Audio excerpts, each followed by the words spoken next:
মানে ফলওয়ালি, ফল বিক্রয়িনী, ফলের ঝুড়ি মাথায় নিয়ে কি বলছে,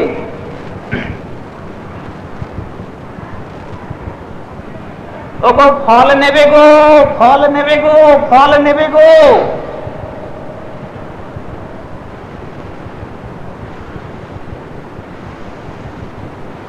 আর কিছু দূর গিয়ে ওই একই শব্দ। গোপাল চিন্তা করেন কে বলে ফল নেবে, দেখবার ইচ্ছা করছে, কিন্তু মা আবার দাসীদের নিয়োগ করছেন, দেখো আমার ছেলে যেন না বেরিয়ে যায়, তোমরা একটু সতর্ক থেকো। কবি কি বলছেন, কে ফল নেবে বলো না গো এই ব্রজের মাঝে, কে ফল নিবে বলো না গো এ ব্রজের মাঝে। শুনেছি মম, শুনেছি ব্রজেন্দ্র নন্দন, শুনেছি ব্রজেন্দ্র নন্দন মম ফল লয়ে প্রেম ফল করে দান। ব্রজেন্দ্র নন্দন মম ফল লয়ে প্রেম ফল করে দান। তাই করিব মম করমেরি ফলদান, করিব মম করমেরি ফলদান। কবি গাইছেন কি ফল, কর্মের ফল। তো তাই এখানে গোপাল বলছেন কি করে যাই, একটুকু পশ্চাৎ দরজা দিয়ে যাওয়ার চেষ্টা করছিলেন, কিন্তু মায়ের যে সোনার নুপুর ঝুম ঝুম ঝুম করে বাজছে। তখন গোপাল বলছেন, হ্যাঁ রে নুপুর, তুই কি আর বাজার সময় পেলি না?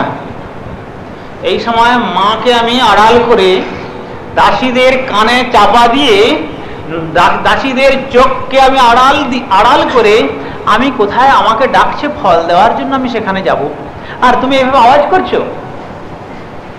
ঠিক আছে, শিক্ষা দিচ্ছি, আর বাজতেই দেব না।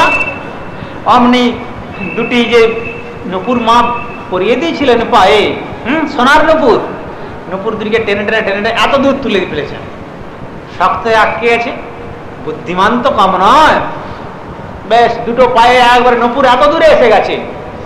তখন মৃদু পদ সঞ্চারে বলছেন, যদি জোর করে চলি নুপুর বলবে যে তোমার চরণের ধ্বনির তালে তাল দেওয়ার জন্যই তো মা আমাকে দিয়েছেন তোমার চরণে গো, আর যদি তোমার চরণ সঞ্চালনের সময় যদি আমি না বাজি, ওই যে চরণের স্থান পেয়েছি না, মা তখন খুলে ওই যমুনার জলে ছুঁড়ে ফেলে দেবে। গোপাল দেখো আমাকে একটু বাজতে দাও, অন্তত একটু বাজতে দাও। নুপুর তখন চেতনা পেয়ে বলছে আমাকে একটু বাজতে দাও। গোপাল বলছেন দেখো বাজো, কিন্তু কেবল আমার কর্ণরন্ধ্র পর্যন্ত, যেন ওই মায়ের কর্ণ পর্যন্ত যেন না যায়। তো তাই নুপুর যখন উপরে এসছেন, তো আস্তে আস্তে ধীরে ধীরে মৃদুপদ সঞ্চারে চলেছেন, তো ধীরে ধীরে নুপুর বাজছে, তো ধীরে ধীরে বাজছে। তারপরে ঠিক দরজার কাছে যখন গিয়ে উপস্থিত হলেন, ফলওয়ালি ফল নেবে বলছেন, ফল নেবে গো, ফল নেবে গো। আচ্ছা ফল। আর গোপালের ওই দৃশ্য দেখে আর মৃদু মৃদু হাস্য ছটা, আর কুঞ্চিত কেশ যুগল বন্ধন করা রয়েছে, তার উপরে ময়ূরের পাখা, আর দু একটি মানে ভ্রুদেশ থেকে দু একটি কেশ যেন চোখের উপরে এসে পড়ছে, আর গোপালের গলদেশে রয়েছে বলছেন মুক্তাহার, আর অলঙ্কারে বিভূষিত। আর কি রকম? বসনের দ্বারা নয়, অলঙ্কারের দ্বারা লজ্জা নিবারণ। খুব ছোট্ট ছেলে, তো খুব ছোট্ট বালক, মা এখনো পর্যন্ত কাপড় পরাননি, আর চরণযুগলে নুপুরখানা সুন্দর। তখন এসে বলছে তুমি আমাকে ফল দেবে? বলে হ্যাঁ, ফল দেওয়ার জন্য তো এসেছি, তুমি ফল নেবে? বলে হ্যাঁ, কি ফল দেখি তোমার? দেখো এই অনেক ব্রজের জঙ্গলের মধ্যে ঘুরে ঘুরে অনেক কষ্টে এই ফল নিয়েছি, দেখেছো অনেক রকমের ফল আছে, স্বাদিষ্ট ফল। এই ফল যে একবার খায় না, সে পুনরায় আমার কাছে ফল চায়। তুমি ফল নেবে? আচ্ছা তোমার পয়সা আছে তো? যার পরিধানে বসন নেই কিন্তু আবার অলঙ্কারে ভরা, পয়সাটা রেখেছো কোথায় বাবা? পয়সা আছে? ও মা, তুমি তো দেখতে আমার মায়ের মতো গো, কিন্তু মাও তো এইরকম, শুধু একা নন, ব্রজমণ্ডলের যত মায়ের মতো রূপ নিয়ে ব্রজদেবীগণ রয়েছেন সকলে তো আমাকে ফল দেয়, আবার ঘর থেকে দধি ছানা মাখন নিয়ে এসে আমাকে যত্নের সহিত খাওয়ায়। যখন আমি চুরি করে খাই, মা যখন আমাকে শাসন করবে বলে, আমি বলি ঠিক আছে দেখো আর তোমাদের বাড়ি যাব না। যেই বলি অমনি মায়ের কাছ থেকে ঘুরে পশ্চাৎ দরজা দিয়ে চোখের জল ফেলতে ফেলতে বলে, আদর করে আমার মুখে মানে মুখচুম্বন করতে করতে বলে, হ্যাঁ রে গোপাল, আবার মাখন রেখে দেবো ভান্ডারে, দধি ভর্তি থাকবে ভাঁড়ে কলসিতে, তুমি এসো, তোমার জন্য প্রতীক্ষা করব, না গেলে বড় কষ্ট হবে গোপাল। মা বলো কি করব, রাজমাতা না, সত্য কথা একটু বলতে হয়, তাই বলেছি তুমি এসো, নিশ্চয়ই তোমার জন্য সব থাকবে। আর এমন মায়েরা আমাকে যত্ন করে খাওয়ায়, আর কোলে নেয়, মুখচুম্বন করে, আমার অঙ্গের ধুলি কর্দম সব ঝেড়ে পরিষ্কার করে দেয়, আর কত স্নেহের আপ্লুত করে আমাকে, তার আমি আর বলতে পারছি না। কিন্তু আমার সেই মায়েরা তো কোনোদিন এক পয়সা চায় না। মা তুমি কেমন মা, তুমি পয়সা চাচ্ছ? দেখো যারা তোমার মা না, তারা তোমাকে কোলে নেয়, মুখচুম্বন করে। আচ্ছা তুমি যে আমাকে মা বলে বলছো, তুমি কখন আমার কোলে এসেছো? না, তা তো তোমাকে আমি কোনোদিন দেখিনি মা, এই পথে কি করে কোলে দেখবো, কোলে নেব, কোলে যাবো তোমার? ও তাহলে তুমি আমার কোলে আসবে? দেখো ওই মায়েরা যেমন তোমাকে কোলে নেন, মা যশোমতী যেমন তোমাকে কোলে নেন, মা যশোমতী যেমন তোমাকে স্তনদুগ্ধ দিয়ে প্রতিপালন করেন, আর তেমনি যদি তুমি একবার আমার কোলে আসো, আর যদি একবার আমাকে মা বলে ডাকো, বাস, তাহলে আর তার বিনিময়ে তোমাকে কিচ্ছু দিতে হবে না। তবে শোনো, আমি অত্যন্ত গরিব, কিন্তু জানো তো আমার কিছু নেই, আমার স্বামী পুত্রাদি রয়েছে, এই সারাদিন জঙ্গলে জঙ্গলে পরিশ্রান্ত হয়ে ফল আহরণ করে এই ব্রজমণ্ডলে বিক্রি করি, তার থেকে যেটুকু দু এক পয়সা পাই, সেই পয়সা নিয়ে গিয়ে চাল রুটি আটা ক্রয় করে আমার পতি পুত্রদের খাওয়াই, কিছু নেই। তাই ঠিক আছে, আমি চললাম, আমি নিয়ে আসবো। তুমি চাচ্ছ, অর্থ চাচ্ছ, ঠিক আছে আমি যাই। দেখো আমার মা না, বসন্তকালের সময় তো আমার বাবার প্রাসাদের ধারে ধান শুকনোর জন্য অনেক দাস দাসীরা ধান শুকনো করছে। হ্যাঁ, তবে অনেক কষ্টে এসেছি কিন্তু তোমার এখানে। আবার যদি ফিরে যাই, দাসীদের যদি তারা বন্ধনে পড়ে যাই, তাহলে কিন্তু আসতে পারবো না। তুমি আর কিছু মনে করো না মা, তাহলে তুমি দুঃখ করো না। এর পরের দিন যখন আসবে, আমার এই ঘরের সামনে এসে বলবে, ডাকবে, তুমি ফল নেবে গো, তাহলে আমি তোমার কথা শোনবার জন্য উৎকর্ণ হয়ে থাকবো। আর যদি সময় করতে পারি ফিরে আসবো, আর তার বিনিময়ে তোমাকে ধান দেবো। তাই ঠিক আছে, যাও। গোপাল মৃদুপদ সঞ্চারে ছুটে ছুটে চলেছেন, আর নূপুরকে বলছেন, নূপুর বলছেন এইটাই তো বাজার সময়। যুগল চরণ মে সোনার নূপুর, রুনু ঝুনু বাজ রে। যুগল চরণ মে সোনার নূপুর, রুনু ঝুন বাজ রে। কেবল রুনু ঝুনু বাজছে। সখীরা মনে করলেন কি হলো ব্যাপার, আর বাজবার কার অপেক্ষা করছেন না, গিয়েই সঙ্গে সঙ্গে দুহাত দিয়ে ধান্য এক অঞ্জলি নিয়ে ছুটে চলেছেন। সখীরা দেখছেন, দাসীরা দেখছেন কি ব্যাপার হলো, গোপাল তো এত তীব্র গতিতে কখনো ছোটে না। আচ্ছা দেখি কি হয়। দরজার আড়াল করে এক এক চোখের ফাঁক দেখছে, দেখি গোপাল কি করে। ছুটে ছুটে চলেছেন, একবারে ভক্তির রসাস্বাদন করবেন তো তন্ময় হয়ে গেছেন। হাতের অঙ্গুলির ছিদ্র দিয়ে সমস্ত ধান পড়ে গেছে। গিয়ে যখন দেখলেন মাত্র এই কনিষ্ঠ আর মধ্যমা, এই অঙ্গুলির মাঝখানে একটা মাত্র ধান। কেন ধান পড়লো, টিকাকার কি বলছেন জানেন? টিকাকার বলছেন যে ধনের অধিষ্ঠাত্রী দেবী হচ্ছেন লক্ষ্মী। লক্ষ্মী দেবী ধানের মূর্ত রূপ নিয়ে এসে বলছেন, গোপাল বৈকুণ্ঠে তোমার অর্ধাঙ্গিনী রূপে নিরন্তর আমার স্থান লক্ষ্মী রূপে।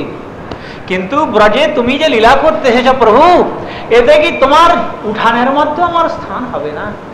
তোমার করযুগল দিয়ে তুলে নিয়ে তোমার পায়ের তলায় শুধু নয়, আর তোমার উঠান থেকে শুরু করে একবারে দূরে নিক্ষেপ করছো। নিক্ষেপ করো ক্ষতি নাই। তখন ধান রূপী লক্ষ্মী বলতে যাচ্ছেন, যেখানেই তুমি নিক্ষেপ করো না কেন, যেন তোমার চরণ তলে যেন আমাদের স্থান হয়, তার থেকে তুমি আমায় বঞ্চিত করো না। ওই চণ্ডালিনীর মানে ওই চণ্ডালিনীর পসরার মধ্যে তুমি আমায় নিক্ষেপ করো না।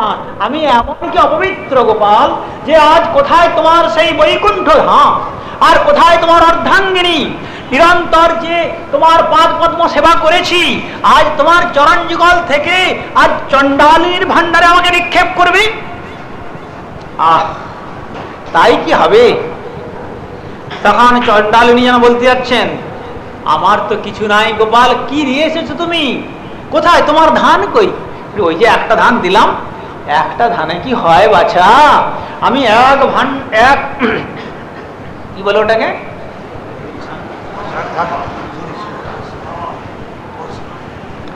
আরে বৈদিক ভাষাতে আছে একটা সুন্দর, যাই হোক, ওই পাত্র আমি এক পাত্র ফল এনেছি, আর তার বিনিময়ে তুমি একটাই মাত্র ধান দেবে? গোপাল কি করে সম্ভব বলো?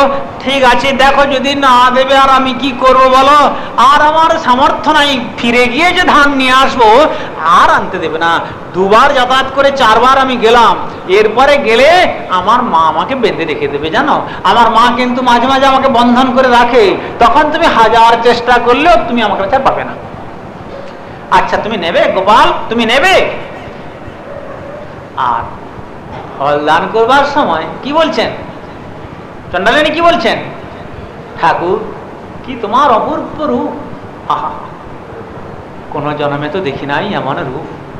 কি সৌভাগ্য আমার, এই ব্রজে তোমার এখানে আমার আসার সৌভাগ্য হয়েছে। ব্রজে এই নন্দ মহারাজের রাজন্তপুরের দ্বারদেশে কি সৌভাগ্য, আজ নন্দনন্দনকে দর্শনে পেয়েছি, কি সৌভাগ্য আমার। কিন্তু আমি যে অস্পৃশ্য, আমি যে ভীর, আমি যে চণ্ডালিনী। পদকর্তা বলছেন সেই চণ্ডালিনীর কথাকে উপলক্ষ করে, ও গো অধম চণ্ডাল আমি, দয়ার ঠাকুর তুমি। শুনিয়াছি বৈষ্ণবেরই মুখে গোপাল রে, আমি শুনিয়াছি বৈষ্ণবেরই মুখে। তাই এ বড় ভরসা মনে আমায় লইয়া রাখো শ্রী বৃন্দাবনে। আহা এ বড় ভরসা মনে আমায় লইয়া রাখো শ্রী বৃন্দাবনে। তোমার বংশীবর যেন দেখি সুখে হরি হে, বংশীবর যেন দেখি সুখে। বংশীবট আগামী পরশুর কার্য, তত মুরলীর রাজন রস তখন আকারিত হবেন। তো এই প্রার্থনা করছেন, তাই হোক। তখন তিনি বললেন, গোপাল না, তোমাকে আমি সব দিচ্ছি, তোমার 2 হাতে নিতে পারবে? যে 2 হাতের মধ্যে অঞ্জলি করে একটা ধান মাত্র আসলো, দেখো আমার অনেক সাধনার ফল। যেন চণ্ডালিনী বলতে যাচ্ছেন, 84 লক্ষ জীবন পরিভ্রমণ করতে করতে আজ 84 ক্রোশ ব্রজমণ্ডল পরিক্রমান্তে আজ নন্দ ভবন রূপী গোকুল রূপী গোলকের দ্বারা শেষে উপস্থিত হয়েছি। দেখো, আর যেন তোমার হাতের আঙুলের ফাঁক দিয়ে আমাকে আবার ফেলে দিও না প্রভু, তাহলে আবার পুনরায় 84 লক্ষ জনম পরিভ্রমণ করতে হবে। গোপাল বলছেন, জানো আমাকে যে যা দেয় সেটা আর ফেলি না, কিন্তু আমি যখন দেওয়ার জন্য কোথাও যাই তখন কিছু পড়ে যায়, ওই ধানটা পড়েছে ওটার দরকার নেই জানো। টিকাকার বলছেন, ঐশ্বর্য শিথিল প্রেম, কবিরাজ গোস্বামী, নহে মোর প্রীত, ঐশ্বর্য জ্ঞানেতে সব জগৎ মিশ্রিত। লক্ষ্মী দেবী কখনো রাসে প্রবেশাধিকার পান নাই, আজ লক্ষ্মী রূপে তুমি ধন হয়ে এসেছো, এখানে ধান্য হয়ে এখানে এসেছো, সুতরাং তোমার স্থান নেই আমার এখানে ব্রজমণ্ডলে। সুতরাং তাই যেখানে শ্রী রাধা গোবিন্দ সেখানে লক্ষ্মীর স্থান নেই। বিল্লবনের এখনো তপস্যা করছেন যমুনার উপরে, তার ওই ব্রজভক্তি লাভ তার হয় নাই। তাই বলছেন ও চলে যাবে আমার হস্তের ফাঁক দিয়ে, কিন্তু তোমার মতো ব্রজের ভক্ত, ব্রজের প্রেমিক, ভক্তির যে হৃদয় সাধনার প্রেম ফল যখন তুমি আমাকে উপহার দিয়েছ, আর আমার হাত থেকে পড়তে পারবে না। তুমি দাও, আমি তাই গ্রহণ করছি। একের পর এক দুটো ফল দিয়ে দুহাত ভরে গেছে, আর কোথায় দেব? গোপাল মৃদু মৃদু বাক্যে বলছে, মা মা দেবে? তুমি দাও, আমার সব নেব। এই বলে যখন সব নিচ্ছেন, একবারে বুক ভরে সমস্ত ফল নিয়ে ধীরে ধীরে হাঁটতে উপস্থিত হলেন। আর চণ্ডালিনী ফলের বোঝার ফল শূন্য ঝুড়ি, মাত্র একটি ধান নিয়ে চলেছেন। আর গোপালের রূপ, গোপালের গুণ, আর গোপালের বাক্যবিন্যাস, আর গোপালের এই যে চিত্রাঙ্কন করছেন চিত্রের মধ্যে, বারবার তন্ময়ে মন স্মরণ করছেন। আর চিত্রের থেকে সকলে বিদায় নিয়েছে, সংসারের কথা সবই চলে গেছে, আর কেবল গোপালের পাদ পদ্ম চিন্তা করছেন। আর চিন্তা করতে করতে দেখলেন যে ঝুড়ি কেন ভারী হয়ে গেল, যে কি হলো ব্যাপার, এত ভার চলতে পারছেন না। হঠাৎ যখন নামিয়ে দেখলেন সমস্ত মণি মুক্তাতে ভরপুর। সঙ্গে সঙ্গে বলছেন, ঠাকুর 84 লক্ষ জীবন পরিভ্রমণ করতে করতে তোমার ব্রজমণ্ডলে এসে আমার সাধনার ফল তোমাকে দিয়েছিলাম, কিন্তু আমি দুর্ভাগিনী, তাই সাধনার ফল দিয়ে কিছু মূল্য চেয়েছিলাম তোমার কাছে। তাই কি তুমি আমাকে এই স্বর্ণরূপী কলিকে আমাকে প্রদান করে তোমার চরণ থেকে বঞ্চিত করে দেবে? ঠাকুর, তোমার যে যুগল চরণ আমি একবার দর্শন পেয়েছি, আর স্বর্ণরূপী কলিকে আশ্রয় আমি নিতে পারি না। সুতরাং তোমার এই সম্পদ তোমার কাছেই থাক। এই বলে তিনি দুহাত দিয়ে ঝুড়ির সমস্ত স্বর্ণ এবং মণি মরকত সমস্ত ছুঁড়ে ফেলে দিলেন, আর তন্ময় হয়ে গোপালের পাদ পদ্ম স্মরণ করলেন। গোপাল তখন সকলের অদৃশ্য এসে বললেন, শোনো মা গো, তুমি আমার মা যশোমতীর স্থানের এক ধারে গিয়ে মায়ের সেবা করবে, আর মা যখন কৃপা করে তোমাকে আহ্বান করবেন, তখন তোমার সেবা গ্রহণ করে আমি তোমাকে নিত্য গোলক বৃন্দাবনে তুলে নেব। সুতরাং জানাতে চাইলেন আমাদের জীবন সাধনার সমস্ত ফল আমরা যা কিছুই করেছি, যত হীন কার্য করি না কেন, পুতনার মতো সমস্ত ফল শ্রী ভগবানের চরণে সমর্পণ করুন। তাহলে কি করবেন? ভগবান ওই ফলের সঙ্গে আমাদেরকে আকর্ষণ করে তার নিত্য ধামে আমাদের তুলে নিয়ে চলে যাবেন, আর আমাদের এই দুর্লভ মনুষ্য জন্ম সার্থক হবে। আর 84 লক্ষ জীবন পরিভ্রমণ করতে হবে না, আমরা আমাদের জীবনের শান্তির সন্ধান লাভ করতে পারবো। তাই আমাদের এই ফলদানের তাৎপর্য এটাই। অনেক ব্যাখ্যা ছিল, কি করব, সময় চলে যাচ্ছে না, অনেক বেশি সময় নেব না, রাত অনেক হলে একটু চঞ্চলতা আপনাদের মধ্যে এসেছে, কিন্তু সেই আমাদের জীবন সাধনার সমস্ত ফল ভগবান গোপালের পাদপদ্ম অর্পণ করুন, জীবন ধন্য এবং কৃতজ্ঞার্থ হয়ে যাবে। বলুন, বলো গোবিন্দ জয় জয় গোপাল জয় জয় গোবিন্দ জয় জয় গোপাল গোবিন্দ জয় জয় গোপাল জয় জয় গোবিন্দ জয় জয় গোপাল জয় জয় গোবিন্দ জয় জয় গোপাল জয় জয় গোবিন্দ জয় জয় গোপাল জয় জয় রাধার মনোহরি গোবিন্দ জয় জয় রাধার মনোহরি গোবিন্দ জয় জয় বলো গোবিন্দ জয় জয় গোপাল জয় জয় গোবিন্দ জয় জয় গোপাল বলো গোবিন্দ জয় জয় গোপাল জয় জয় গোবিন্দ জয় জয় গোপাল জয় জয় রাধার মনোহরি গোবিন্দ জয় জয় গোবিন্দ জয় জয় গোপাল জয় জয় গোবিন্দ রাধার মনোহরি গোবিন্দ জয় জয় রাধা রানী की जय महारानी की जय राधा रानी की राधा रानी की जय महारानी की जय बोलो बोलो बरसाने वाली की जय जय जय, बोलो बरसाने, बोलो बरसाने वाली की जय जय जय, बोलो बोलो वृषभानु राजनंदिनी जय जय जय, बोलो रासेश्वरी विनोदिनी जय जय जय, बोलो बोलो अष्ट सखीर शिरोमणि जय जय जय, बोलो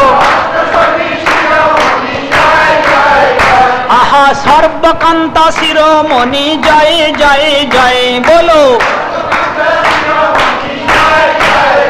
राधा रानी की जय, महारानी की जय, राधा रानी की जय, बोलो बरसाने वाली की जय जय जय, बोलो सकले मिले राधा रानी जय ध्वनि दें, सब मिल के बोलो राधे राधे,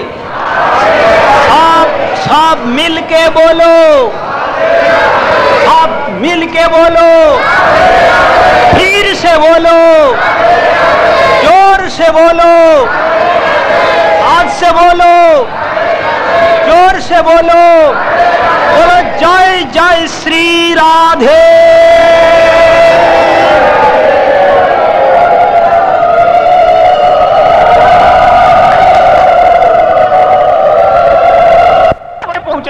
সুতরাং এইটাই হলো শ্রীকৃষ্ণ স্বরূপের নিত্য স্বভাব। তার থেকে হে পুতনা, তোমার যতই অপবিত্র বাসনা থাকুক, তার থেকে আমি তুমি আমাকে বঞ্চিত করতে পারবে না। সুতরাং আমি তোমার কেশাকর্ষণ করে আমার অমৃতময় ধামে তোমাকে পৌঁছে দেব। অনন্ত বিশ্ব তারা জানতে পারবেন যে হ্যাঁ, এমন অপবিত্র বাসনা নিয়েও যদি আমরা ভগবানকে বলি, কি বলবো? কবিরাজ গোস্বামী বলছেন, ওরে কৃষ্ণ তোমার হও বলি যদি ডাকে একবার, ওরে মায়া বন্ধ হইতে কৃষ্ণ তারি করেন পার। ঠাকুর আমি তোমার, অন্তর থেকে বলুক আর না বলুক, কেবল এসে পুতনা বলেছিল হ্যারে কানাই আমি তোর মাসি, আমি তোর, বাস কৃষ্ণ আমি তোমার। এইটুকু কথা যদি কোনো সৌভাগ্যবান জীব বলতে পারে, ভগবান আর বিলম্ব করেন না, তাকে তার অমৃতময় ধামের যাত্রী করে সেই স্থানেই পৌঁছে দেন। তাই এখানে বলছেন আমি আমার সেই অমৃতময় ব্রজপ্রেমের ভান্ডার নিয়ে দান করবার জন্য এখানে এসেছি। কিন্তু পুতনাকে উদ্ধার করে জগৎকে জানানো হচ্ছে, হে মর্তবাসী মানব, তোমাদের হৃদয়ের মধ্যে সকলের আশার সঞ্চার হোক। শ্রী ভগবান গোবিন্দ রূপী নন্দনন্দন যশোমতী নন্দন তিনি করুণাময়, তিনি সকলের প্রতি কৃপা বর্ষণ করেন, দেবতাদের মতো নন। বলছেন যারা দেব পূজন করেন কিছু মনে করবেন না। আজ শঙ্কর এর কাছে আপনারা যদি যান, বলবেন ঠাকুর তুমি আমাকে এই দ্রব্য দাও, আপনি যদি বিষ চান তাও আপনাকে দেবে, তারপরে আপনি খেয়ে মরুন, তার জন্য তার চিন্তা নেই।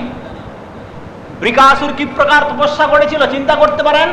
নিজের অঙ্গ কেটে কেটে আহুতি দিয়ে বলেছিলেন শঙ্কর আমি যদি তোমার সাধক হয়ে থাকি তাহলে নিশ্চয়ই তোমার দর্শনই পাবো।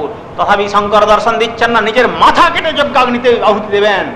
পিছন থেকে ধরে ফেললেন শঙ্কর, বরং ব্রহি বৎস আমি তোমাকে বরদ হস্তে করি আশীর্বাদ, বর চেয়ে নাও। বর চাইলেন কি বর? যার মস্তকে হাত দেবো সে যেন ভস্য হয়ে যায়, তথাস্তু। কিন্তু বর দেওয়ার পরে বললেন ঠাকুর দাঁড়াও, খনং তিষ্ঠ, তোমাকে পরীক্ষা করি তোমার বরের সত্যতা আছে কিনা, তোমাকে পরীক্ষা নেব।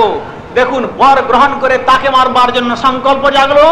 আবার তাকে যখন মারতে পারলেন না, তিনি যখন পশ্চাৎধাবিত হলেন, ভগবান বিষ্ণু এসে মোহিনী মূর্তি ধারণ করে যেভাবে কার্য করলেন, সেই বর গ্রহণ করে তার নিজের মৃত্যুয়ে নিজে ভস্ম হয়ে গিয়েছিল।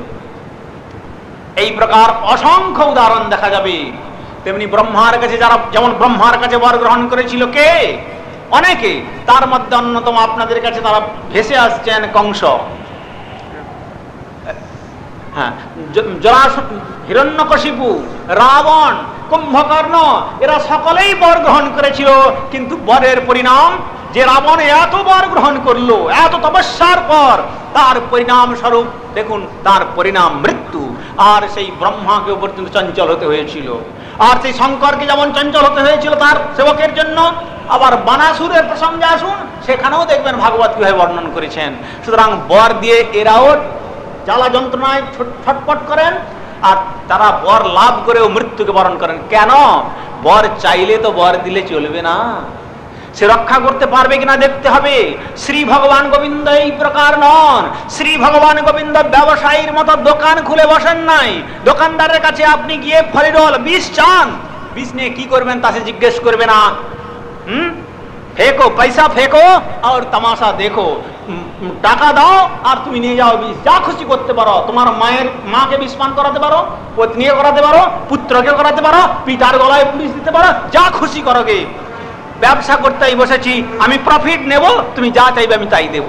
ঠিক দেবতাগণ এই প্রকার। কিন্তু ভগবান শ্রী গোপাল, শ্রী গোবিন্দ, যশোমতী নন্দন, শ্রী নন্দনন্দন, আজ তিনি ব্রজপ্রেমের ভান্ডার উজাড় করে আমাদেরকে দিতে এসেছেন। কিন্তু হলে কি হবে? কি দিতে যাচ্ছেন? যাতে আমার কল্যাণ হবে, যাতে আমার মঙ্গল হবে। এমন একটা ভক্তের প্রমাণ স্বরূপ কোন উদাহরণ পাবেন না যেখানে ভগবান শ্রীকৃষ্ণের কৃপা লাভ করে এই প্রকার নিরয়গামী হয়েছে, অথবা তার মৃত্যু যন্ত্রণায় ছটপট ছটপট করতে হচ্ছে, কালের করাল কবলে কবলীকৃত হয়েছে তার বর লাভ করে। একটাও পাবেন না। কেন? কৃষ্ণ হচ্ছেন ব্যবসায়ী নন, কৃষ্ণ দোকানদার নন, কৃষ্ণ হচ্ছেন পিতা, কৃষ্ণ হচ্ছেন মাতা। পিতা মাতা শুধু বললে ভুল হবে, জগতের পিতা মাতার সঙ্গে কম্পেয়ার করবেন না। কিন্তু জগতের কোটি কোটি পিতামাতার সন্তানকে একত্রিত করলে, পিতামাতার হৃদয়কে একত্রিত করলে যে স্নেহ, যে প্রীতি, যে ভালোবাসা, যে প্রকার যে নিষ্ঠা পুত্রের প্রতি, তার থেকেও মানে কত গুণ উৎকর্ষ, সেটা কোন অঙ্কশাস্ত্র তার সংখ্যা দিতে অসমর্থ। তাই গোপাল যার প্রতি প্রসন্ন হন বলছেন, আর গোপাল ওই বিষ চাইলে বিষ দেবেন না। সেখানে তিনি কি বলবেন? সেখানে তিনি বলবেন, ওরে আমি বিজ্ঞ ওই মূর্খে বিষয় কেনে দিব, ওরে সচরণামৃত দিয়া বিষয় ভুলাইব। চিন্তা করতে পারেন? বলছে আমার সন্তান, সে তো অজ্ঞ, সে তো আগুন জ্বলছে, তাকে আগুনের রূপ ভোগ করবার জন্য তাতে হাত দেবে। কিন্তু মার, পিতার কি কর্তব্য?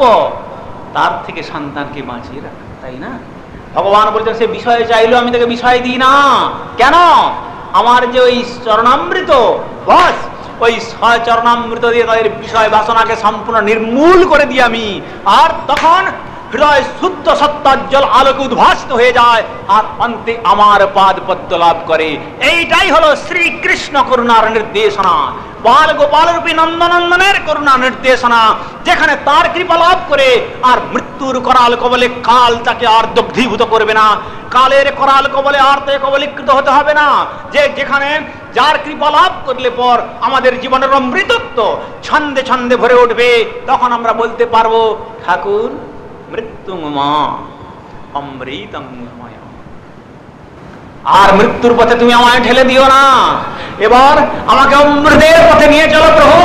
আমি অনেক জীবন অতিক্রম করেছি, এই সংসার আবর্তের মধ্যে আবর্তিত হয়েছি, কিন্তু আর নয়। ক্ষীণ সুকৃতির ফলে যখন আপনার চরণ প্রান্তে এসে উপস্থিত হয়েছি ঠাকুর, আর ওই চরণ থেকে আর আমাকে বঞ্চিত করো না, আর আমাকে বঞ্চিত করো না। তখন ভক্ত ভগবতম পরস্পরম আহ নিগদ্যতে, ভক্ত এবং পরস্পরের আবেশ দেখানো হচ্ছে।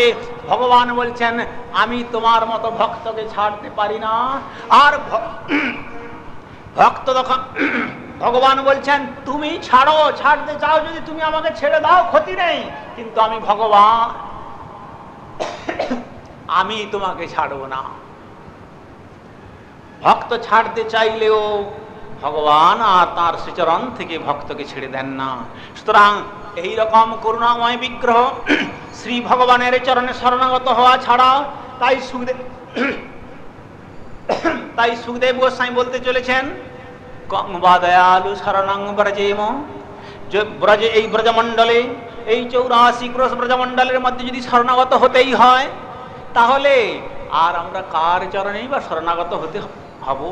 এমন পরম করুণাময়, অপার করুণাময়, অনন্ত দাস্য সূক্ষ্ম বাৎসল্য মধুর রসের চরম এবং পরম অভিব্যক্তি যে ব্রজমণ্ডল, সেই ব্রজেশ্বর তথা ব্রজেশ্বরীকে অবলম্বন করে শতকোটি ব্রজদেবীগণের যন্তরের ভাবধারা, যে ভাবধারায় ভক্তিরূপী মন্দাকিনীর স্রোত এখন উজান বয়ে তাদের হৃদয় কুসুম একের পর এক তরঙ্গের পর তরঙ্গায়িত হয়ে আজ যমুনা সুন্দরীও যেন বলতে যাচ্ছেন যে আমার যে গতি নিম্নগামিনী ছিল আর নিম্নগামিনী নয়, এখন যমুনার তটন্ত কুঞ্জে ব্রজরাধা গোবিন্দ নিত্য লীলা বিলাস মাধুর্যমৃতরন্ত্রাল জগৎকে ভাসিয়ে দেওয়ার জন্য যমুনা সুন্দরী আজ যেন নীল শাড়ি পরে নৃত্যপরায়ণা হয়ে তাদের হৃদয় কুসুম অর্ঘ্যরূপে গোবিন্দের চরণে নিবেদন করবেন বলে ঠিক গোবিন্দের চরণ প্রান্ত পর্যন্ত পৌঁছতে চলেছেন।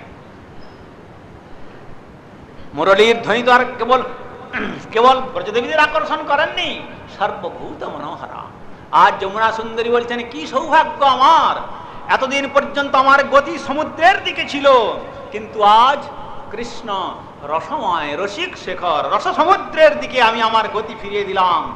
আর সেই রসই এতদিন পর্যন্ত রসের কোনো আকার আছে, শেপ আছে, শেপলেস, কালারলেস, বর্ডারলেস, তাই না? জল, তাই তো? আর শুধু বললে মনে হয় ভুল হবে না, টেস্টলেস। কিন্তু আজ ভগবত রস অনন্ত আস্বাদনে ভরপুর হয়েছে, কিন্তু এতদিন পর্যন্ত শেপলেস, তার কোনো আকৃতি ছিল না। তাই তিনি আগামী পরশ্ব সেই রস আকারিত হয়ে ভক্ত হৃদয়ে রসের সঙ্গে আকার যোগ করুন, রস রয় আকার দেন, তখন হবে রাস। তাই তিনি রাসলীলার মহা মাধুর্যের প্রশ্রবণের ধারাতে জগৎকে ভাসাবেন। তাই রস এবার আকারিত হয়ে ব্রজমণ্ডলে এসে আবির্ভূত হয়েছেন। তো তার দয়ার কথা, তার গুণের কথা, তার লীলার কথা, তার অনন্ত বাল চাপলতার কথা, আর মা যশোমতী এবং নন্দ মহারাজের অন্তরের দিব্য ভাবনার কথা, সেই কথা যদি আমাদের শ্রবণের জন্য সময় যদিও কম, তাই বলছেন হ্যাঁ, যাতে করে জগতের জীবের চিত্তের মধ্যে এই প্রকার আশার সঞ্চার জাগে। তাই শ্রী গোপালের অপরিসীম দয়া তার, কিন্তু এই দয়ার কথা আমরা বুঝে উঠতে পারছি না। আমাদের ভক্ত ঠাকুর বললেন, ও গো গোপীনাথ, ও গো আমি তো মূরখয়তি, হায় হায় কিসে ভালো হয় কভু না চিন্তিনু, তাই হেন মম গতি, আহা তুমি তো পণ্ডিত বড়, আর আমা হেন মুঢ়ির মঙ্গল তুমি অন্বেষিবে, এদাসে না ভাব পর, ঠাকুর এদাসে না ভাব পর। আমি তো মূঢ় অজ্ঞ, তোমার দাস কেবল, কিন্তু অপরের বলে তোমার চরণ থেকে আমাকে নিক্ষেপ করো না প্রভু, এ দাসকে তোমার নিজ গুণে তোমার চরণ সেবায় অধিকার প্রদান করো। তাই ভগবান যেহেতু সেবককে তিনি সর্বসময়ের জন্য সেবক বৎসল, তাই তার এই এত বড় দয়ার কথা বলতে গিয়ে বলছেন, তাই প্রথম পরিবেশনে যেমন দানের মাত্রা বেশি হয়ে যায়, পরে কি হবে না হবে কোনো বাবু যেমন চিন্তা করেন না, যদি পরে যদি কম পড়ে তাহলে শেষের সময় দেখা যাবে যে যখন যা থাকবে, যারা আসবে তখন তাদেরকে তাই দেব। আজ প্রথম যমুনা অতিক্রম করে গোকুলের প্রথম যাত্রী রূপী ভক্ত আজ পুতনা এসে তাই উপস্থিত হয়েছেন। তাই গোপাল বলছেন,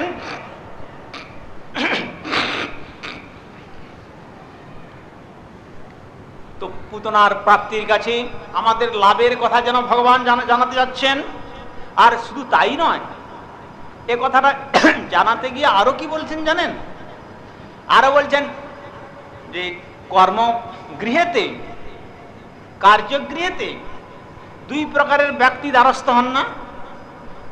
এক প্রকার হলো নিমন্ত্রিত অতিথি, লেখা আছে ইনভাইটেশনের কার্ডের নিচে আন্ডারলাইন করে, পশ্চিমবঙ্গের অতিথি নিয়ন্ত্রণ আইন প্রযোজ্য।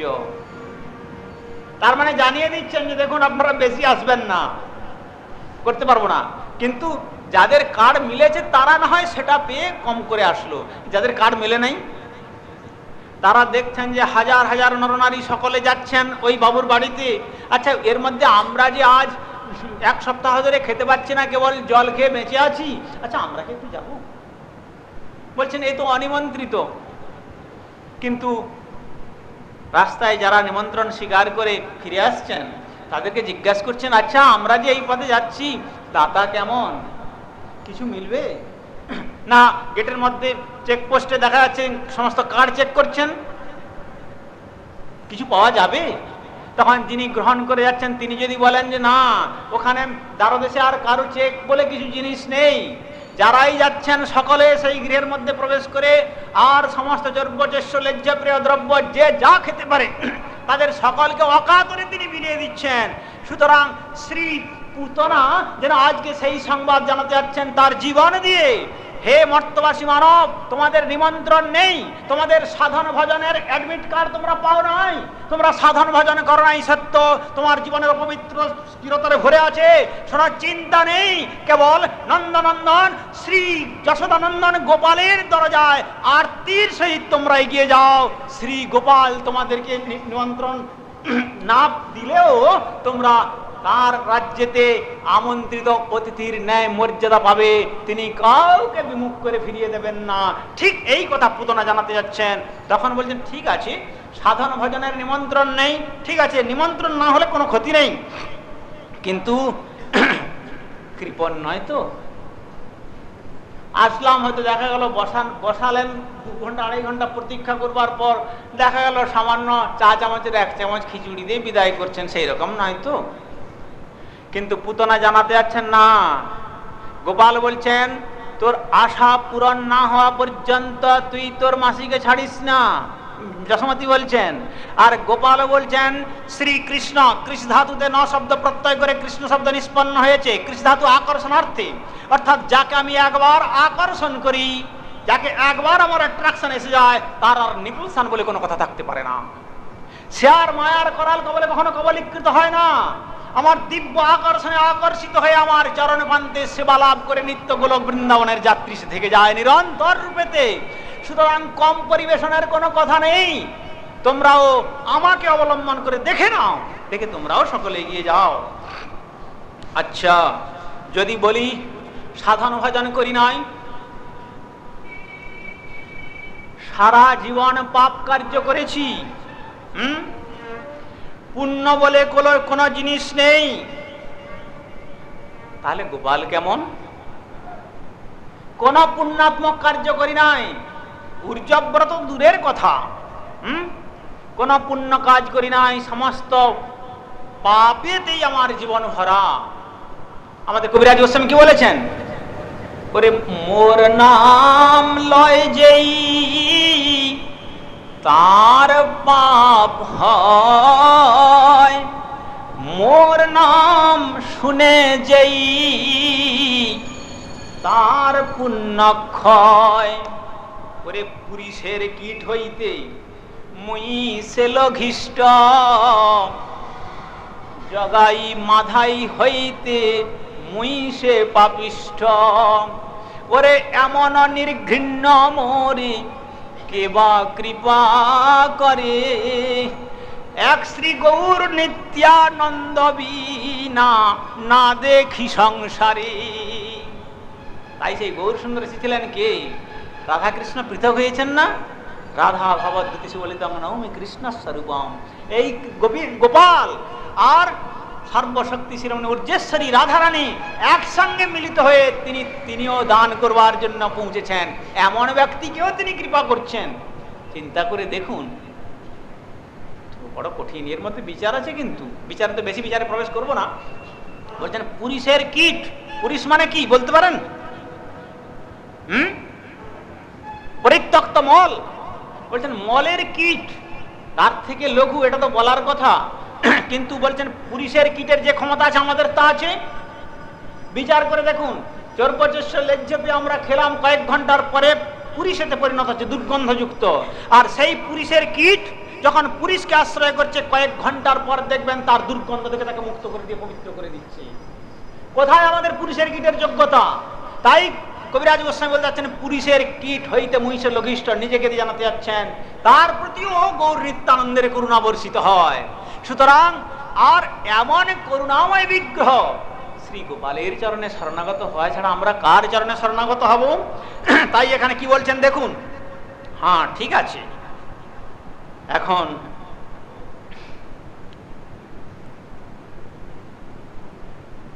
তাহলে গোপাল দয়ালু তো সারা জীবন যে পাপ করেছি, তো যখন বলছেন সারা জীবন পাপ করেছি, তখন ওই কথা চিন্তা করতে করতে পুতনার সঙ্গে যখন পুনরায় দেখা, ভেবে নেন তার জীবনটাকে দিয়ে সে তখন অমৃতময় ধাম থেকে তার জীবনকে পরীক্ষা দেওয়ার জন্য নামছিল। সে এসে কি বলছে, আমরা চলেছি সেই গোপালের সেই গোলক ধাম বৃন্দাবনের ধামের দিকে যাত্রী হয়ে চলেছি, আর পুতনা তার জীবন আদর্শরূপী জীবনকে নিত্য ধাম থেকে ফেরার পথে আমাদের কাছে নিদর্শন দিয়ে জানাতে যাচ্ছেন। কি জানাতে যাচ্ছেন? জিজ্ঞাসা করলাম ব্যগ্র হয়ে যে আমাদের কোনো ভরসার আকাঙ্ক্ষা আছে, পারবো তার করুণা লাভ করতে? সে সামর্থ্য আমাদের আছে? কৃপা কি আমাদের উপর হবে? তিনি কি করুন না অকরুন? পুতনা তার জীবন দিয়ে যেন আমাদের জানাতে যাচ্ছে, নিশ্চিন্ত মনে এগিয়ে যাও। যদি বলো তোমার সাধন ভজনের কোনো অ্যাডমিট কার্ড নেই, হীনকুলে জন্মগ্রহণ করেছ, বেশ, সারা জীবনের খাদ্য কোনো বিচার করো নাই, ভগবানের প্রসাদ কোনোদিন গ্রহণ করো নাই, আচ্ছা আর জীবনে পুণ্য কাজ কোনো করো নাই, মনে করছো তোমার জীবনের এইরকম ভাবনা যাচ্ছে? পুতনা বলছে, শোনো আমার জীবন দিয়ে তোমাকে জানিয়ে দিই, আমি জন্মগ্রহণের প্রথম থেকে কংসের দ্বারা নির্দেশিত হয়েছি, ভগবত ভজনে কি শিক্ষা সেটা আমি লাভ করি নাই। আমার চিত্তের ভাবনার কালিমা আমার রূপকে সেই প্রকার সম্পূর্ণ রূপেতে প্রকাশ হয়েছে, একবারে ঘনীভূত মূর্তি। আর সাধন ভজন নেই, ভজন করবার অবকাশ কোথায়? জন্মানোর সঙ্গে সঙ্গে কংস আমাকে নির্দেশ দিলেন যে শোনো আমার রাজ্যে তোমাকে এই কার্যই করতে হবে। কি কার্য? সদ্য প্রসূত সন্তান, সেই সন্তানদেরকে বিনাশ করো। নিষ্পাপ সন্তান মায়ের গর্ভ থেকে সবে জন্মগ্রহণ করেছে, এমন পবিত্র চেতনা, পবিত্র আত্মা, সপর ভেদ জ্ঞান যে চিত্তের মধ্যে নেই, শত্রু মিত্রের ভাবনা যেখানে নেই, ভালো মন্দের যেখানে চিন্তাস্রোত নেই, সকল যাকেই দেখে মায়ের মতো যেই শাড়ি পরে আসে তাকে বলে করে মা বলে তাকে আমি জড়িয়ে ধরতে চাই, এমন যে অসম্ভব শ্রদ্ধার মূর্ত প্রতীক যে দুগ্ধপোষ্য সন্তান, সেই সন্তানকে বিনা দ্বিধায় বিষ দান করে তাদেরকে বিনাশ করবার জন্য আমার আদেশ। এই কার্য আমি করছি জন্মের প্রথম থেকে। চিন্তা করে যান পুতনা তার জীবন দিয়ে কি জানাতে যাচ্ছে আমাদের কাছে। হীনকুলে জন্ম, তুমি ব্রাহ্মণ কি ক্ষত্রিয় কি বৈশ্য কি শূদ্র কি ম্লেচ্ছ কি অন্তর্য আমি জানি না, কিন্তু আমি শোনো রাক্ষসী হয়ে রাক্ষস কুলে জন্মগ্রহণ করেছি। কাঁচা মাংস আর ওই দুগ্ধপোষ্য বালকদের বক্ষ বিদীর্ণ করে আমি রক্ত শোষণ করে করে খাই, আর চিত্তের মধ্যে কোনো শোক নেই, কোনো মায়া নেই, কোনো মোহ নেই। ওই সন্তানটা যখন রক্ত শোষণ হয়ে যায় আর তাকে আমি যমুনার কোলে, এত নিষ্ঠুর, এত নির্মম। মায়ের কোল সমস্ত ব্রজমণ্ডলের সদ্যজাত সন্তানের জননীদের কোলকে আমি শূন্য করে দিই, আর তারা তখন দরদর দরদর করে হা পুত্র বলে চোখের জল ফেলে, কিন্তু তাতেও আমার চিত্তের মধ্যে বিন্দু মাত্র করুণার রেখাপাত হয় না। এই সংবাদ, এই আমার জীবনের কার্য, সারা জীবন এই কার্য করেছি। গুরু বৈষ্ণব ভগবানের চরণে শরণাগত কাকে বলে, ওই শিক্ষা আমি লাভ করি নাই। সুতরাং বলো, তোমার সাধন ভজন নেই আমার মতো, আর তোমার আমার মতো হীনকুলে জন্ম হয়েছে, তুমি আমার মতো সারা জীবন এই প্রকার অখাদ্য গ্রহণ করেছ, এই প্রকার পূর্ণ কার্য কি হয় নাই তোমার? তবে শোনো, কোনো চিন্তা করো না। আর কপট, যেখানে ব্রজে পৌঁছানোর কোনো সম্ভাবনা নেই কপটদের, ভাগবত বলতে যাচ্ছেন, ধর্ম প্রজ্জিত কৈতবাত্র পর্ব নির্মৎসরাং শতাং, নির্মৎসর সাধুগণের জন্য এই ভাগবত চরিত্র অমৃত। কিন্তু বলছেন, কিন্তু আমি সম্পূর্ণ কপট হলেও আমার কপট ভাব আমি নিয়েছিলাম, তা সত্ত্বেও শ্রী ভগবান, শ্রী গোপাল, শ্রী নন্দনন্দন কি করেছে? আমার এই কপট বৃত্তি নিয়ে আমি যখন তার দরজায় পৌঁছেছি, কিরকম কপট বৃত্তি?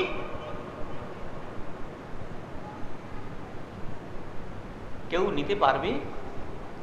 সকলের কৃত্রিম জননী সেজেছি আমি, মায়াবী তো।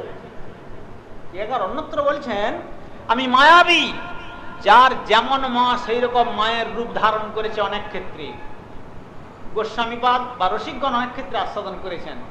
আবার ভাগবত তো সরাসরি বলে দিচ্ছেন, অপূর্ব রূপ যৌবন সম্পন্না সর্বালঙ্কারে বিভূষিতা।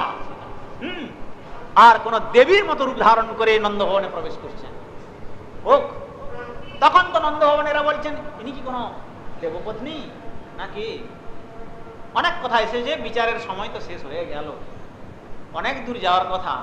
কিন্তু গোপালের চরণে আপনারা শরণাগত হয়েছেন না, আজকে আপনারা দয়া করে একটু আধ ঘন্টা সময় বেশি দেবেন।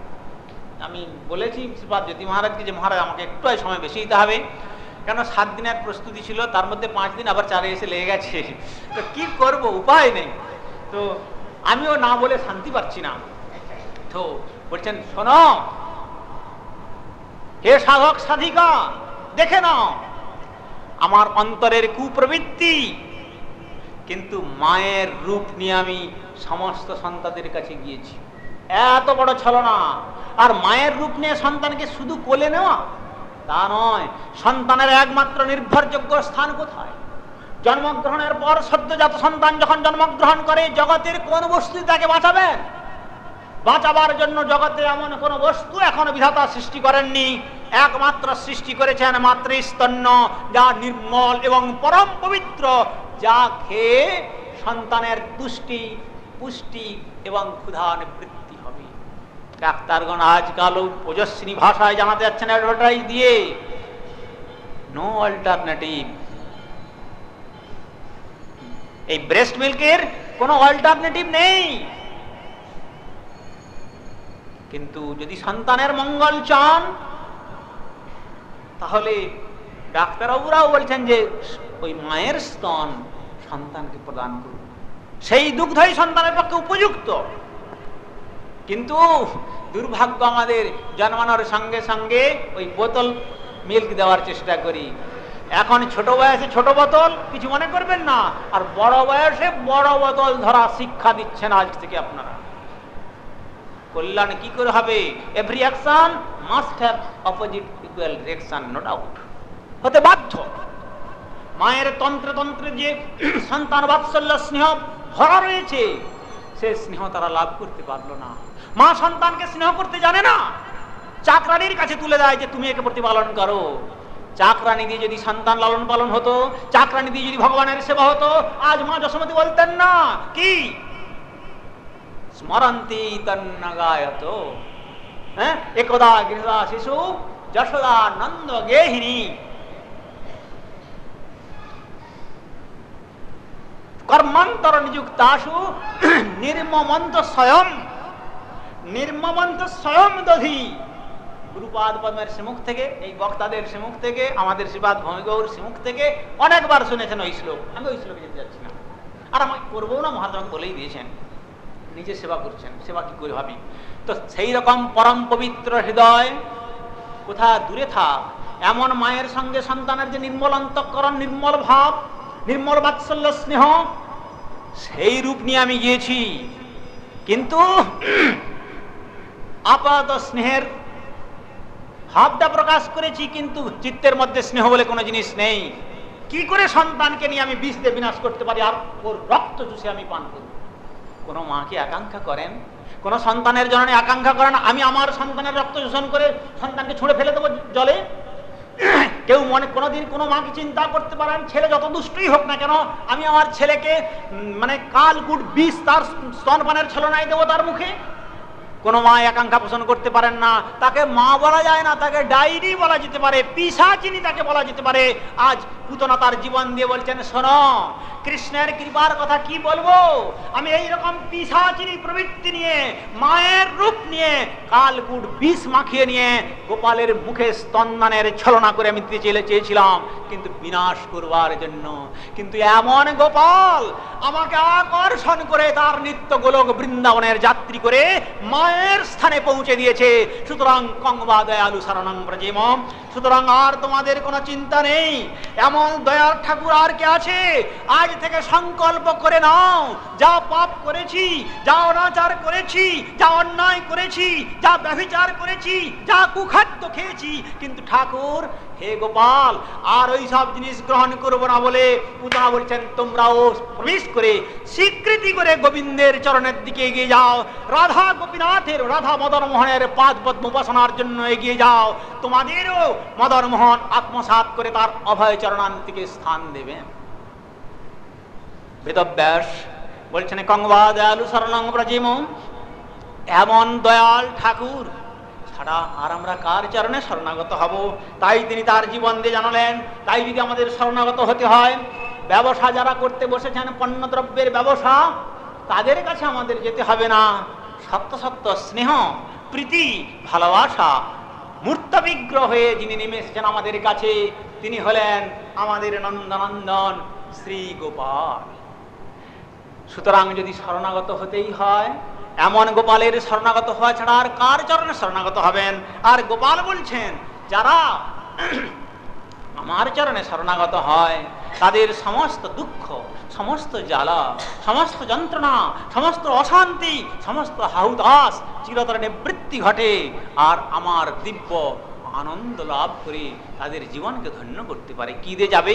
কি করবে? কি দিয়ে? মহাপ্রভু বললেন অন্য সাধনার প্রয়োজন নেই। সত্যে ধ্যান, আর ত্রেতার মধ্যে ছিল যজ্ঞ, দ্বাপরে অর্চন। আর শ্রীমান মহাপ্রভু আমার প্রেমের ঠাকুর জানিয়ে দিলেন সত্যে ধ্যান করে পরমার্থ স্বরূপ ভগবানের পাদপদ্ম লাভ হতো, ত্রেতায় যজ্ঞ করে পরমার্থ স্বরূপ ভগবানের পাদপদ্ম লাভ হতো, দ্বাপরে অর্চন করে ভগবানের পাদপদ্ম লাভ হতো। কলির জীবের জন্য মহাপ্রভু জানিয়ে দিলেন অর্চন না করে অর্চনের ফল, যজ্ঞ না করে যজ্ঞের ফল, তপস্যা না করে তপস্যার ফল। কেবল দুটি বাহু তুলে কলৌ তা ধরি কীর্তনাদ বলে হরিনাম সংকীর্তন করুন, আর কোনো চিন্তা নেই, ভগবান আকর্ষণ করে তার পাদ পদ্মে তুলে নেবেন। তাই মহাপ্রভু বললেন প্রতিপদম পূর্ণামৃতাস্বাদনম সর্বাত্ম স্নপনং পরং বিজয়তে শ্রীকৃষ্ণ সংকীর্তনম। যা প্রতি পদে পদে, প্রতি মুহূর্তে, প্রতি ছন্দে, প্রতি ভাবনায়, প্রতি সাধনায় আমাদেরকে আনন্দের সন্দেশ দেবে, আনন্দের সংবাদ জানাবে, আনন্দের সমুদ্রের মধ্যে আমাদেরকে ডুবিয়ে দেবে, আর নিরানন্দ স্থান পাবে না। তখন বলবে অশোকয় ভয় অমৃত আধার প্রভু তোমার চরণ দয়, তাহাতে এখন বিশ্রাম লভিয়া ছাড়িনু ভবের ভয়। আহা তাহাতে এখন বিশ্রাম লভিয়া ছাড়িনু ভবের ভয়। সেই চরণ, তাহলে আমাদের আর ভয় থাকবে না। আসুন, এই দধিমন্থন লীলার সূচনা হয়েছিল, তা আমি তার কেবল আধ্যাত্মিক ব্যাখ্যাটুকু আমি টেনে দিয়ে চলে যাব। দধিমন্থন আপনারা শ্রী গুরুপাদ পদ্মের শ্রীমুখ থেকে শুনেছেন, এদের কাছ থেকে শুনেছেন, আমার নতুন করে কিছু বলবার নেই। সেখানে বলছেন এই সংসার রূপী ভাণ্ডারের মধ্যে, পাত্রের মধ্যে ওই বিষয়রূপী দধি আধ্যাত্মিক ব্যাখ্যা করতে বলছেন।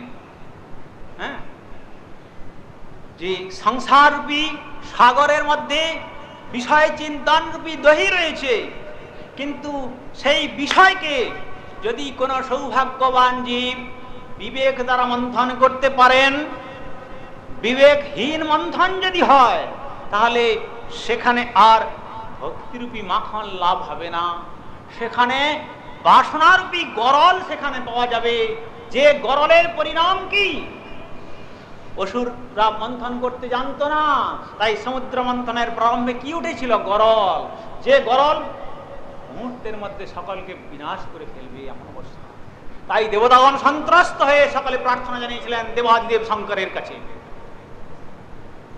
কিন্তু ঠিক সেই প্রকার জগতের মধ্যে থেকে যদি আমরা বিবেকের দ্বারা জগৎকে যদি আমরা বুঝে নিতে পারি, হ্যাঁ কি ওরে কাম কৃষ্ণ কর্মার পনে, ক্রোধ ভক্ত দেশী জনে, লোভ সাধু সঙ্গে হরি কথা, ওরে মোহ ইষ্ট লাভ বিনে, মদ কৃষ্ণ গুণ গানে, নিবিষ্ট করিবে যথা তথা। যদি বাসনাকে আমাদের ভোগের মধ্যে না লাগিয়ে দিয়ে যদি ভগবানের জন্য এই গাছের ফুলটা ফুটেছে, ওই ফুলটাকে নিয়ে চন্দন দিয়ে রাধা মদন মোহনের চরণে অর্ঘ্য দেওয়া হবে, তাহলে গাছ উদ্ধার লাভ করলো, বৃক্ষ জীবন থেকে আপনি উদ্ধার করে দিলেন, আপনি উদ্ধার হলেন। আর যে মাটিতে জন্মেছিল তার আশপাশের যে তৃণগুলমলতা তারা উদ্ধার হয়ে ভগবানের পাদ পদ্মে পৌঁছে গেল। আর তা না করে যদি ওই গাছের ফুলটাকে নিয়ে আপনার পকেটে নিয়ে সারাদিন ঘোরেন, কি হবে? বা অন্যত্র দেন, প্রিয় ব্যক্তিকে দিয়ে দেন, কি হবে? নিজেরও কল্যাণ হবে না, আর গাছেরও কল্যাণ হবে না। তাই আমরা মনুষ্য জন্ম লাভ করেছি, তাই এই জগৎকে যদি বিবেকরূপী দণ্ডের দ্বারা যদি আমরা পবিত্রভাবে মন্থন করি, তাহলে এই জগতের মধ্যে ভক্তিরূপী মাখন লাভ হবে। আর তখন ওই মাখন কি হবে? ওই মাখন তখন কি হবে? কি মাখন তখন আমাদের জীবনের তমগুণ, আমাদের রজগুণ যখন সম্পূর্ণরূপে নিবৃত্ত হবে, অর্থাৎ তমের মধ্যে রয়েছে চরম হিংসা, বিবদমান অবস্থা, আর রজগুণে অভিমান, শ্রেষ্ঠত্বের যে অহমিকা, এই সমস্ত যখন সম্পূর্ণরূপে মিটে যাবে, তখন মাখনরূপী যে মন, মন তো অতি কোমল কিনা, মাখনরূপী মনকে তখন ভগবান শ্রী গোবিন্দ চুরি করবেন। এইটাই হলো শ্রী ভগবানের মাখন চুরি। আধ্যাত্মিক ব্যাখ্যাতে বলতে যাচ্ছেন, সেই মনরূপী মাখনকে শ্রী ভগবান চুরি করবেন। আনের হৃদয় মন, মোর মন বৃন্দাবন, মনে বনে এক করি মানি, প্রভু তাহে তোমার পদোদয় করাহ যদি উদয়, তবে তোমার পূর্ণ কৃপা মানি। বলছেন যে হ্যাঁ, সকলেই সব দিয়েছে তোমাকে, কিন্তু যদুপতি ওই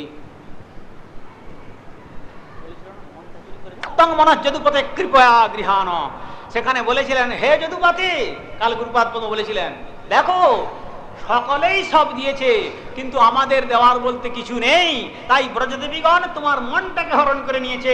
ওই অবসরে আমার দুরিত দূষিত কদর্য চিন্তন শক্তি সম্পন্ন মনটাকে তোমার চরণে দিয়ে যাচ্ছি। আমার দেওয়ার কাজ, তোমার গ্রহণ করার কাজ আমি দিচ্ছি, তুমি নেবে কি না নেবে জানি না, যদি কৃপা হয় কৃপয়া তব গৃহান। তাই মনরূপী মাখনকে ভগবান চুরি করতে চান।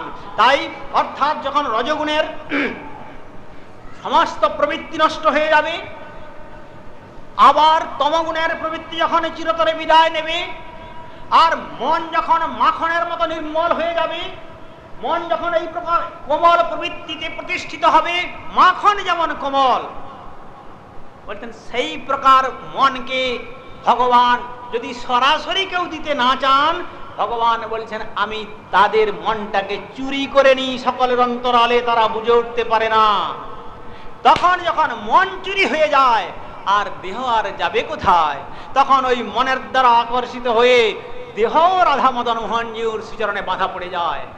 সকালবেলায় সন্ধ্যা পর্যন্ত মা বলছে, ছেলেগুলো বলছে, মেয়ে বলছে, পতি বলছে, পত্নী বলছে, হ্যাঁ গো কি আছে কি চৈতন্য আশ্রমে, তোমরা সন্ধ্যাবেলা থেকে গিয়ে বসে বসে থাকো।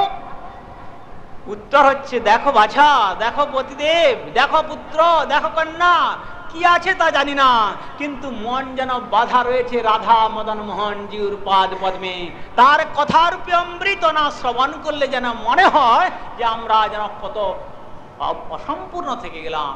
কি যে আনন্দ, কি অমৃত, কি ক্ষুধা নিবৃত্তি, কি প্রকার তৃপ্তি, এটা তোমাকে বোঝানো যাবে না বৎস। যিনি আহার করছেন তিনি প্রতি গ্রাসে গ্রাসে কেমন তুষ্টি হচ্ছে, কেমন পুষ্টি হচ্ছে, কি প্রকার ক্ষুধা নিবৃত্তি হচ্ছে, একমাত্র খাদক উপলব্ধি করবে। কিন্তু পাশে ক্ষুধার্ত ব্যক্তি বসে থেকে যেমন কোনোদিন উপলব্ধি করতে পারে না, তেমনি তুমিও সেই রাধা মদন মোহনজির পাদ পদ্মে তোমার মনটিকে বিক্রয় করে দাও, তুমিও বুঝতে পারবে সেখানে পাওয়া যাবে কি অমৃত সন্ধান, কি তৃপ্তি, কি শান্তি, কি আনন্দ, কি সাধনার চরম অভিব্যক্তি, যা লাভ করে তোমার জীবন প্রতি মুহূর্তে, প্রতি ছন্দে, প্রতি ভাবনায়, প্রতি সাধনায় আনন্দের লহরী খেলবে। আর যাকে তুমি দেখবে সেও তোমার দর্শন করে সেই আনন্দের ভাগ নিয়ে তারাও ধন্য হতে পারবে। তো এখন এই প্রকার জীবন যখন সাত্ত্বিক হয়ে যায়, মনরূপী মাখন যখন ভগবান চুরি করে নেয়, তখন কি হবে? তখন ভগবান বলেন কি করবেন? তখন এই দেহরূপী ভাণ্ডটিকে তখন ভেঙে ফেলেন। কৃষ্ণ দধিমণ্ড ভেঙেছেন না? বলছেন তখন এই দেহরূপী ভাণ্ডের মধ্যে যতই বস্তু আছে, যখন মন আকর্ষিত হয়ে গেল, যখন আকর্ষিত হলো, তখন ওই ভাণ্ডকে ভেঙে ফেলছেন। আর ভেঙে ফেলার পর বলছেন কেন আর এই দেহরূপী ভাণ্ডের মধ্যে তোমার মন আসক্ত হয়ে থাকবে? সুতরাং এর থেকে তুমি সম্পূর্ণরূপে আমার চরণে সমর্পিত হয়ে যাও।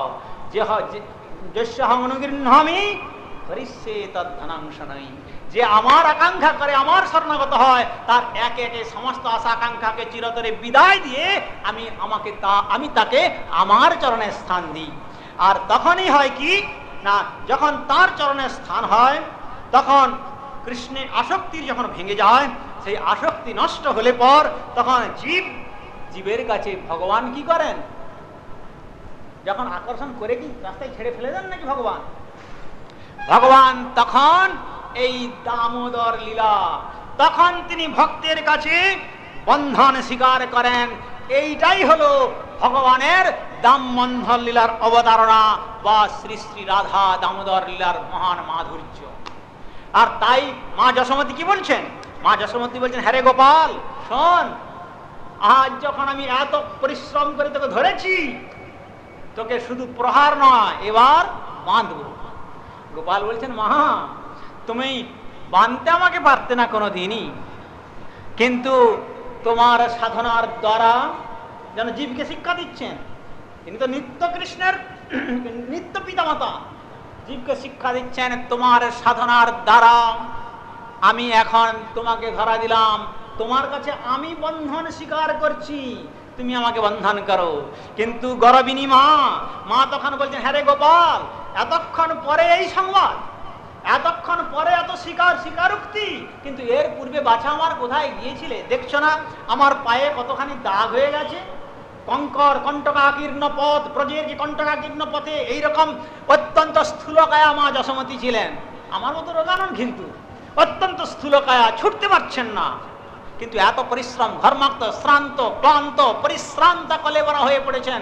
আর ঘনশ্বাস, দীর্ঘশ্বাস হচ্ছে। আর বলছে, এখন ধরা দিলাম, আমি তোমাকে ধরা দিলাম, আমি তোমার কাছে বন্ধন স্বীকার করছি। হ্যাঁ, তুমি যাই বলো না কেন, আমি তোমাকে বাঁধবো। ঠিক আছে, ভক্ত বলছেন তাকে বাঁধবার অভিমান থাকে, ঠিক আছে তুমি আমাকে বাঁধো।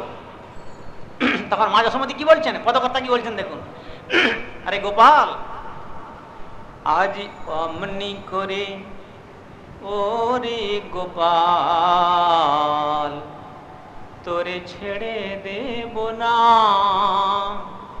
আমি অমনি করে বাঁধব গোপাল, আজ আর ছেড়ে দেব না।